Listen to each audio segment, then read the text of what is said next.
होती, आपलं कॉन्स्टिट्यूशन कोणासाठी बनलं गेलेलं आहे, तर हे आपल्या सगळ्या जनतेसाठी बनलं गेलेलं आहे आणि आपल्याला ह्या बाबतीची अवेअरनेस किती आहे हे कमी वयाच्या मुलांना काहीच माहीत नाही. आता आपण लॉमध्ये आहोत म्हणून आपल्याला कॉन्स्टिट्यूशनबद्दल माहिती घेणं हे भाग पडतंय, पण लहान मुलांना कुणाला काही माहिती नसतं, कुणाला काही त्याच्याबद्दल नॉलेज नसतं.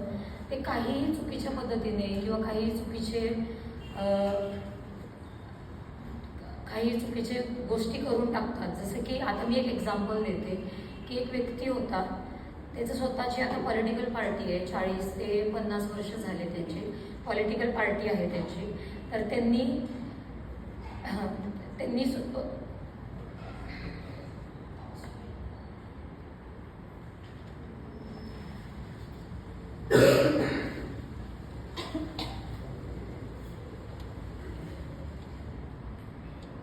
स्वतःची पॉलिटिकल पार्टी आहे.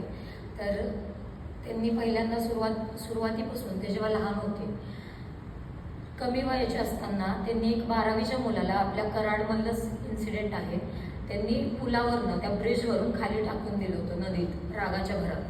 मग इथलाच एक गुंड होता जे पॉलिटिक्समध्ये असायचे, त्यांची पार्टी होती. तर त्यांनी त्या व्यक्तीला समजवलं की हे तू चुकीचं केलंयस, ह्याच्यामध्ये तुला जेल येऊ शकते किंवा काही फ्युचरमध्ये तुझे प्रॉब्लेम्स होऊ शकतात. मग हे 8वी 9वीच्या एका मुलाला माहीत नव्हतं, त्यांनी 12वीच्या मुलाला ब्रिजवरून खाली टाकून दिलेलं. त्याच्यानंतर त्यांनी समजवल्यानंतर ते शांत झाले आणि आपले घरातले जे काही कामं होते ते करायला लागले. भाजी विक्रेता होते ते, फॅमिली पूर्ण बाजारात जाऊन मंडईत जाऊन भाजी विकायचे.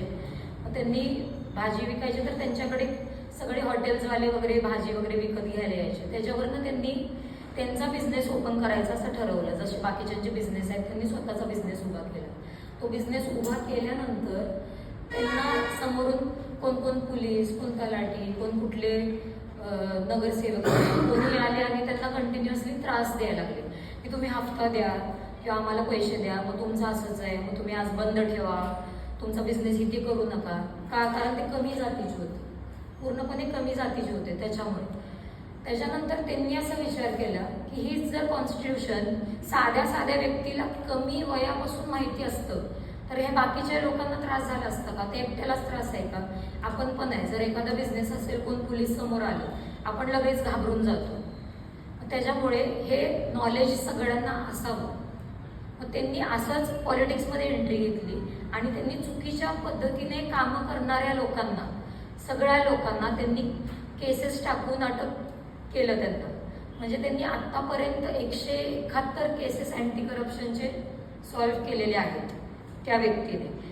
त्याच्यानंतर ते सॉल्व्ह करता त्यांच्या डोक्यात आलं की हे एकच जण तर करू शकत नाहीये, ह्याला नॉलेज आधीपासून लागतं.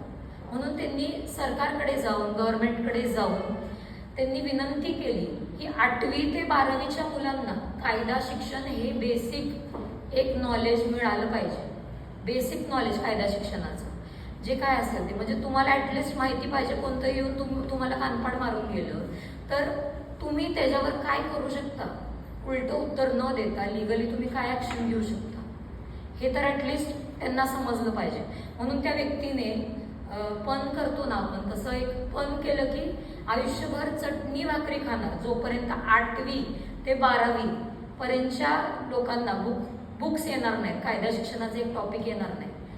तर ते डॉक्टरांकडे गेले. डॉक्टरांकडे गेल्यानंतर त्यांनी डॉक्टर त्यांना काय म्हणले, ते कायद्याचं शिक्षण त्यांना भेटते की नाही माहीत नाही, पण तुम्ही महिन्याभरात नक्की मरून जाल हे 100% माहिती आहे. तर त्यांनी ते पण बदललं आणि त्यांची सगळ्यात आवडीची गोष्ट होती शूज घालायचे प्रॉपर. आपण जसे लॉला आपण युनिफॉर्म्स, कोट्स आणि शूज असं असतात, त्यांची आवडीची गोष्ट शूज असायची.